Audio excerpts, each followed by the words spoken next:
Podemos empezar como rebobinando un poco y mirando hacia atrás a junio, a las elecciones. Hubo mucho optimismo, todo el mundo estaba hablando de la posibilidad del sorpaso, pero por supuesto no ocurrió. Por fin, ¿qué pasó en junio en las elecciones? Yo creo que se nos notó demasiado la presión. Todas las encuestas decían no solamente que podíamos quedar segundos, sino algunas decían que estábamos en empate técnico con el Partido Popular. Sí. Creo que esa presión se nos notó y que nos hizo suavizar excesivamente el discurso, y creo que algunos ciudadanos de nuestro país, digamos que percibieron que estábamos perdiendo la sinceridad o la credibilidad que habíamos tenido antes. Para mí fue una campaña muy importante porque me hizo darme cuenta de que la credibilidad, la sinceridad, el ser claros diciendo las cosas es fundamental. Con todo, no dejó de ser un resultado espectacular para una fuerza política que apenas tiene 3 años y que entonces apenas tenía 2 años y medio. Pasar de no existir a tener 5 millones de votos, a ser primera fuerza política en Cataluña, primera fuerza política en el País Vasco, segunda fuerza política en Madrid, pues bueno, es un avance impresionante. Y por supuesto había el trato con Izquierda Unida. Eso fue un error porque dos cosas estaban pasando. Tú ya has dicho que de repente el mensaje se había suavizado demasiado, de repente el partido se había acercado demasiado al centro, pero a la vez estaban básicamente en una coalición con Izquierda Unida. ¿Qué pasó con eso? Yo creo que si no hubiéramos ido en coalición, el resultado hubiera sido mucho peor. Y no solamente lo creo yo, todos los estudios demoscópicos que se han hecho después apuntan en la misma dirección. Creo que fue un acierto hacer en el conjunto de España lo que ya habíamos hecho en Cataluña, en Galicia y en cierta medida en la Comunidad Valenciana. Ser una fuerza política con capacidad para unir electoralmente a otras fuerzas políticas del cambio. Creo que es histórico que haya un espacio político liderado por Podemos, pero con otras organizaciones políticas distintas, porque creo que todo suma para el cambio. Creo que el hecho de que nosotros gobernemos en los ayuntamientos más importantes de España es gracias a que fuimos capaces de unirnos a otras fuerzas, y creo que si no lo hubiéramos hecho el resultado hubiera sido peor. Izquierda Unida es algo distinto a Podemos, somos formaciones políticas diferentes, probablemente apelemos a sectores del electorado distinto, pero creo que es bueno que estemos unidos en una alianza electoral y estratégica. Hemos hablado un poco de esta confusión. Es importante subrayar lo que es hoy Podemos. ¿Qué es Podemos? ¿Qué quiere? ¿Qué defiende? Podemos tiene que ser no solamente una fuerza política que gobierne y que haga oposición en las instituciones, sino que tiene que ser capaz también de articular un movimiento popular. Cuando hablo de un movimiento popular no solamente pienso en movilizaciones, pienso en la necesidad de que nuestra transversalidad nos haga parecernos a España. ¿Qué quiero decir con esto? La transversalidad no es parecerse a los partidos viejos, no es parecerse al PSOE, no es parecerse a Ciudadanos. La transversalidad es parecerse a la gente de tu país. Por eso Podemos tiene que entender que la política está en las instituciones, está en el gobierno, pero también está donde una familia no llega a fin de mes, también está en las asociaciones de padres y madres de un colegio, también está con los estudiantes que no pueden pagar su tasa de matrícula, con los pensionistas a los que no les llega la pensión o tienen que pagar mucho dinero por los medicamentos, o también con los autónomos que no pueden pagar la cuota, o con los pequeños empresarios que tienen que cerrar su negocio porque el banco les está asfixiando. Por eso Podemos tiene que ser una fuerza política y social que trabaje con los movimientos populares y la sociedad civil para poder ganar las próximas elecciones municipales, revalidando los ayuntamientos del cambio y ganando más, para gobernar en comunidades autónomas y para finalmente en 2020 ganar las elecciones al Partido Popular. Y hablando de los socialistas, están pasando un tiempo horrible, ¿no? ¿Y por qué ustedes no se han aprovechado más de la situación, del derribe de Pedro Sánchez, todo lo que está pasando dentro del partido? Es una oportunidad maravillosa para ustedes, ¿no? Al fin y al cabo. Yo creo que en política es malo actuar como aves rapaces, pensar que la situación de debilidad de otro es una oportunidad.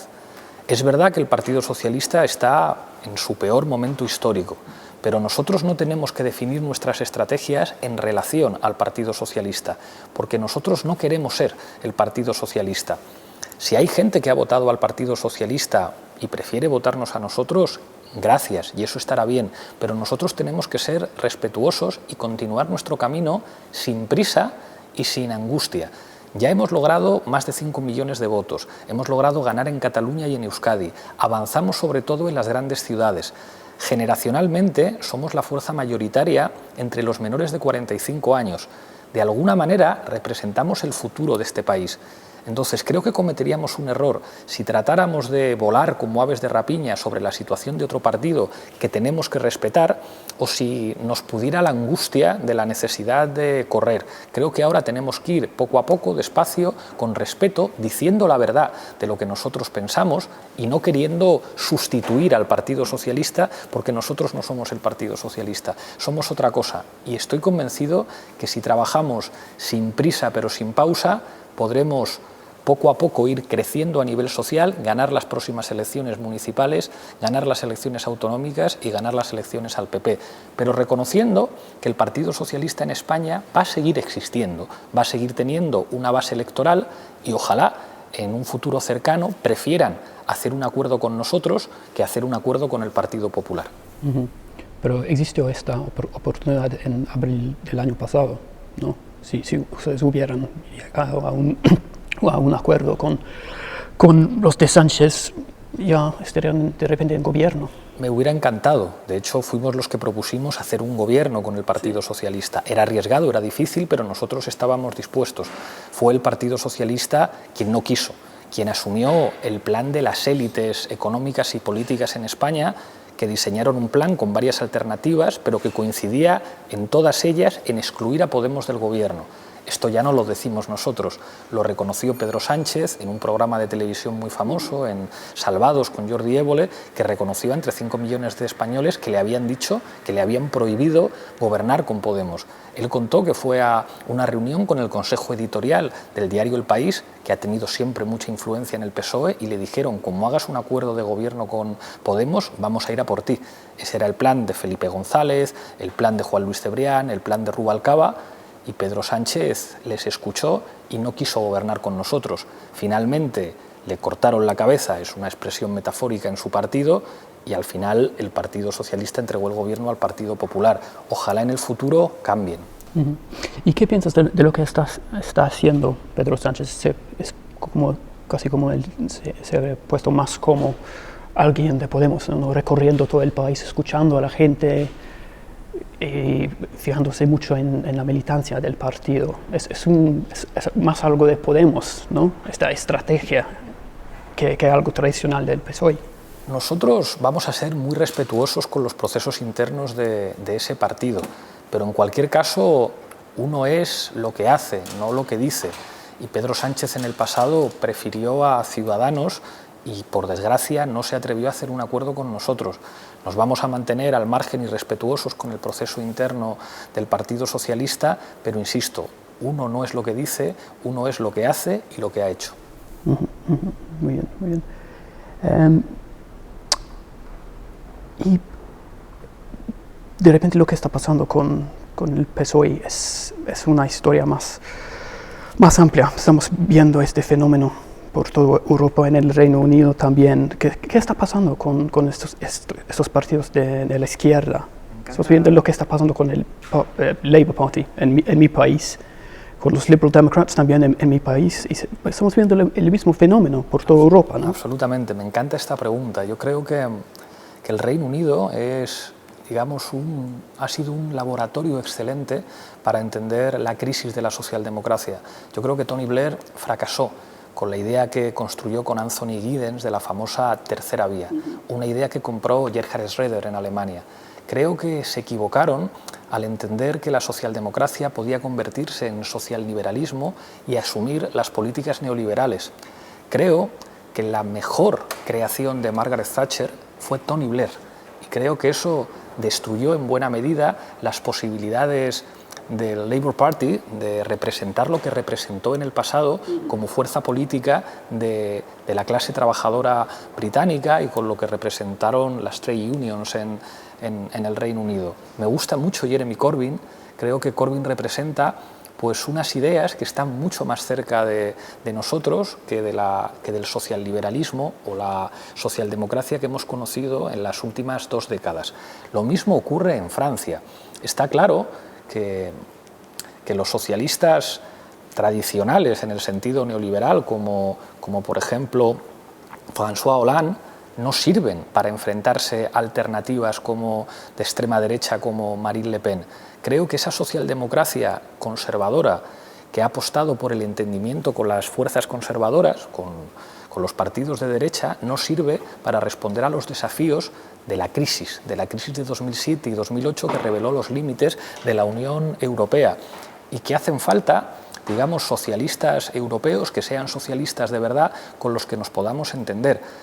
Yo me siento muy cómodo con Jeremy Corbyn y me siento muy cómodo con Bernie Sanders. Creo que ahora todo el mundo sabe que quien podía derrotar a Donald Trump en Estados Unidos no era la candidata del establishment, no era Hillary Clinton, hubiera podido ser pues seguramente Bernie Sanders. Necesitamos socialistas así, porque con socialistas así podremos caminar. Ahora en Francia acabamos de ver cómo Benoît Hamon acaba de ganar las primarias en el Partido Socialista, reivindicando ideas parecidas a las nuestras. Bueno, creo que el futuro está de nuestro lado y creo que la vieja idea de socialliberalismo de Tony Blair y de Gerhard Schroeder ha demostrado ser un enorme fracaso.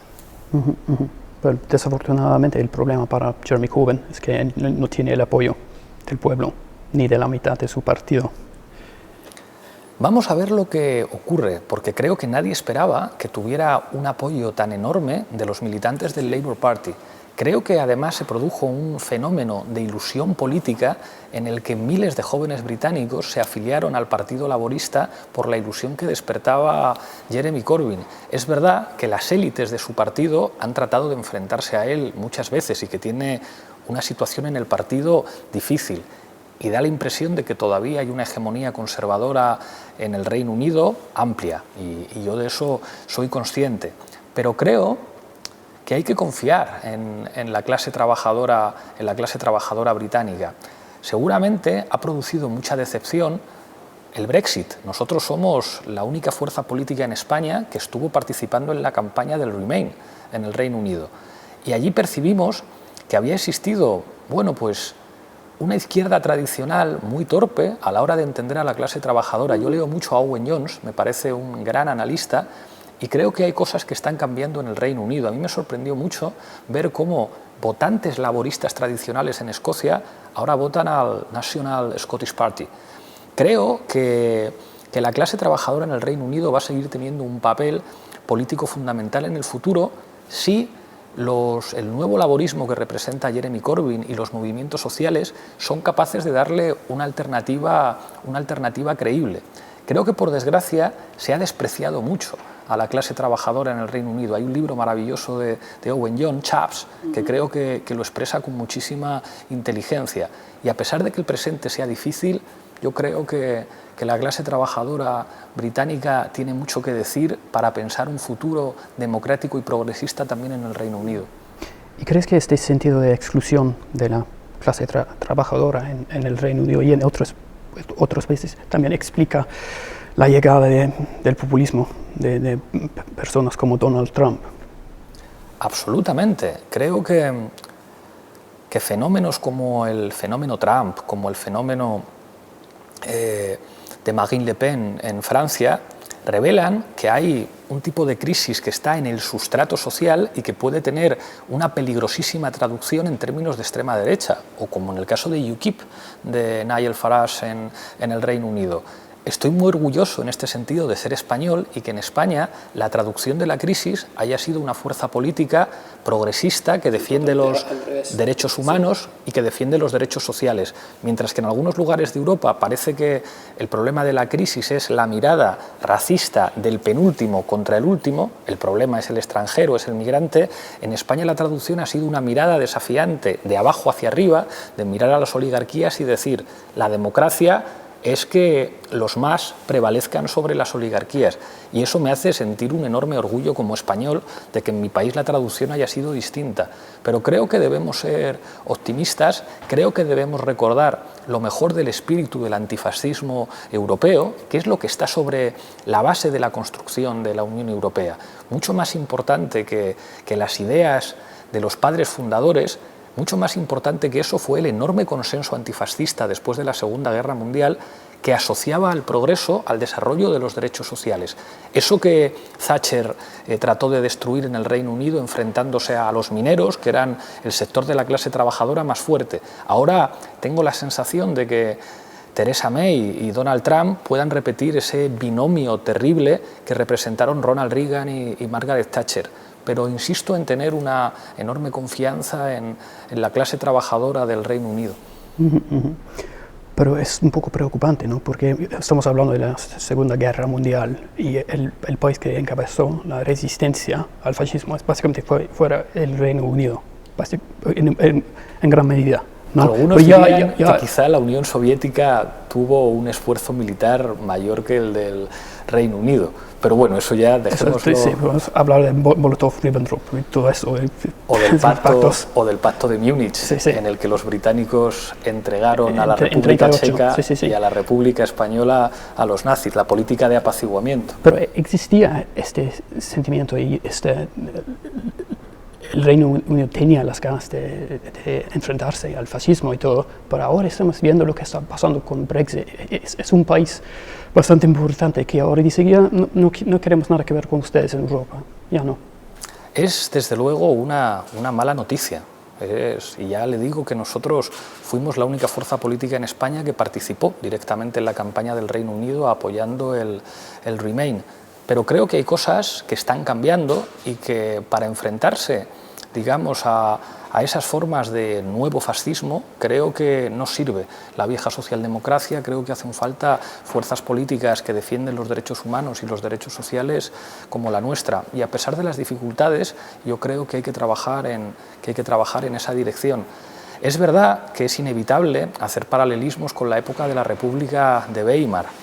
Y digamos, el surgimiento de nuevos monstruos produce una enorme preocupación, pero por eso creo que es clave recuperar el espíritu del antifascismo europeo, que fue capaz de unir a los pueblos de Europa frente al fascismo y en la defensa de una democracia asociada a condiciones materiales. Yo creo que la clave del antifascismo europeo después de la Segunda Guerra Mundial, como le decía, tiene que ver con el empoderamiento de los sectores subalternos de la sociedad y con el desarrollo de los derechos sociales. Y creo que esto se expresó también en el Reino Unido con avances sociales sin precedentes que mejoraron el nivel de vida de la clase trabajadora. Podremos a lo mejor discutir de, digamos, cuáles fueron los frentes de batalla fundamentales en la Segunda Guerra Mundial, pero creo que el prestigio del antifascismo fue algo transversal a las sociedades europeas democráticas. ¿Y qué significa el Brexit para España? Creo que el Brexit para España y para Europa significa que la crisis del actual modelo de Unión Europea es evidente. Y creo que eso tiene que ver con una enorme desafección social. Cada vez que se vota en algún país sobre la Unión Europea, el resultado es negativo. Y creo que eso tiene que ver con que pues, la Unión Europea ha dejado de mantener su elemento fundamental de seducción, que era el bienestar. Que en España, en Portugal o en Grecia hubiera tanta ilusión en los años 80 por incorporarse a la Unión Europea, tenía que ver con la promesa de prosperidad. Claro, cuando esa promesa de prosperidad termina y da la impresión que el egoísmo, los intereses de cada país, los intereses particulares de Alemania o los intereses particulares del Reino Unido están por encima de cualquier interés colectivo vinculado al bienestar general, creo que el propio proyecto de la Unión está en crisis. La Unión no podrá sobrevivir si sigue teniendo estructuras antidemocráticas como el Banco Central Europeo o como los órganos de poder de la Unión Europea, que tienen una legitimidad democrática dudosa. El único espacio, digamos, con cierta legitimidad democrática de la Unión es el Parlamento Europeo, que tiene enormemente recortadas las competencias legislativas propias de un Parlamento. Pero me imagino que necesitamos una Europa muy fuerte frente a lo que está pasando en los Estados Unidos. Yo soy europeísta con todas las consecuencias. Yo defiendo que frente a la OTAN hay que avanzar hacia un sistema integrado de defensa europea. Yo no soy partidario de que tengan que existir bases del ejército del Estado de Estados Unidos en territorio europeo. Soy favorable a una relación de amistad con los Estados Unidos, pero creo que los europeos deberíamos tener nuestro propio sistema de seguridad y tendría que ser un sistema de seguridad integral. Y aquí soy consciente de que probablemente el Reino Unido entienda que su alianza con Estados Unidos tiene que primar sobre su alianza con los europeos. Esto forma parte de la geopolítica tradicional de los británicos. A mí la geopolítica me entusiasma y conozco las tesis de Sir Harold Mackinder sobre el papel del Reino Unido y las consecuencias que tuvo eso después en la geopolítica norteamericana y en sus relaciones con el Reino Unido. Decía Charles de Gaulle que no habría que haber dejado que el Reino Unido entrara en la Unión Europea porque era un submarino de los Estados Unidos. Bueno, yo en este caso soy europeísta y creo que el continente necesita tener un sistema de seguridad propio y necesita además construirse políticamente como un espacio donde se defiendan los derechos humanos y los derechos sociales con soberanía frente a lo que haga Estados Unidos y sus aliados. ¿Y estás preocupado por Donald Trump, sus políticas? Todos debemos estar preocupados. Creo que es una amenaza para la democracia en su país y para la democracia en todo el mundo. No hablamos solamente de un fanfarrón, hablamos de un fanfarrón con poder político. Está por ver cómo funcionará el sistema de check and balance en los Estados Unidos. Ya hemos visto que hay sentencias de tribunales que están frenando algunas de las medidas de Trump, pero estoy lógicamente preocupado. Lo que está intentando hacer con México es una barbaridad. Ese muro es un ataque al derecho internacional y creo que los países democráticos deberían ser más firmes a la hora de decir que ese no es el camino. Por eso me ha decepcionado enormemente la posición de Theresa May acercándose tanto a Donald Trump. Sí, totalmente. Hay muchos. Bien, y ahora podemos hablar un poco de Cataluña. Tiempos muy interesantes, digamos, allá. Hoy tenemos Artur Mas frente al tribunal. ¿Crees que él debe estar allí hoy ante el tribunal? Creo que no. Creo que habla mal de la democracia española que alguien sea juzgado por colocar urnas. Yo no tengo simpatía por Artur Mas. Su partido es el heredero del puyolismo, que es probablemente una de las expresiones de mayor corrupción en España junto al Partido Popular. Pero me parece grave que en un país en el que la corrupción, tanto la del Partido Popular como la de Convergencia y Unió, ha disfrutado de tanta impunidad, a alguien se le siente en un tribunal por poner urnas. Nuestra posición es clara. Nosotros no queremos que Cataluña se vaya de España, pero defendemos que se produzca un referéndum en Cataluña como se produjo un referéndum en Escocia. Pero están hablando ahora de tener el referéndum en septiembre o de repente más pronto. Y si eso tuviera lugar, ¿ustedes respetarían el resultado o tiene que ser un referéndum de acuerdo con la Constitución, de acuerdo con el Estado? Nosotros no vemos mal que se pongan urnas, pero nosotros defendemos el derecho a decidir en serio. Por lo tanto, el referéndum tiene que tener efectos jurídicos vinculantes y reconocimiento internacional. Si no es así, no podrá expresar la voluntad de los catalanes y las catalanas. Por lo tanto, nosotros defendemos un referéndum que efectivamente tenga efectos jurídicos y que tenga reconocimiento internacional. Esa es nuestra posición, pero no estamos en contra de que la administración catalana ponga urnas, pero defendemos un referéndum en serio. Y hemos visto a Rafael Català hablando del artículo 155, ¿no? Y la posibilidad de suspender el gobierno, y están hablando de controlar los mozos y todo. ¿Qué es esto? A mí me genera alarma. Creo que tenemos un gobierno inmovilista, un gobierno que se ha atrincherado en una especie de búnker. El búnker era una expresión que se utilizaba en España para hablar de los sectores más inmovilistas del franquismo durante la transición. Creo que el gobierno está en una posición bunkerizada, en la que amenazar con utilizar el ejército, amenazar con suspender la autonomía de Cataluña, con tomar el control de la policía autónoma, me parece que eso genera una división mayor entre España y Cataluña, creo que eso produce una enorme tensión en la sociedad catalana y que no ayuda. ¿Y eso era lo que esperabas de Rajoy y de su partido? ¿Él ha cambiado un poco al volver al poder o para nada? Bueno, ellos han sido siempre inmovilistas y siguen en una posición enormemente irresponsable que aleja a Cataluña de España. Por eso nosotros queremos ganarles las elecciones y que España tenga un gobierno que escuche a Cataluña y que aporte soluciones democráticas y no soluciones de fuerza a problemas políticos. Los demócratas debemos buscar fórmulas políticas para solucionar los problemas políticos, no fórmulas de fuerza o fórmulas de amenaza. Y dos últimas preguntas. Lo que ustedes han logrado en los últimos años ha sido muy impresionante. Y a tu juicio, ¿cuál ha sido su éxito, su gran éxito? No me conformo con lo que hemos conseguido. Hemos conseguido mucho, pero nosotros aspiramos a ganar y a gobernar.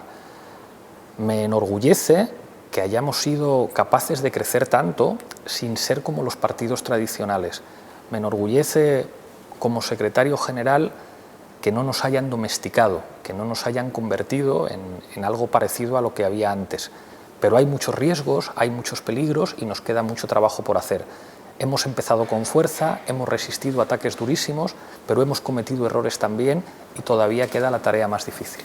¿Y cuál ha sido tu error más grande?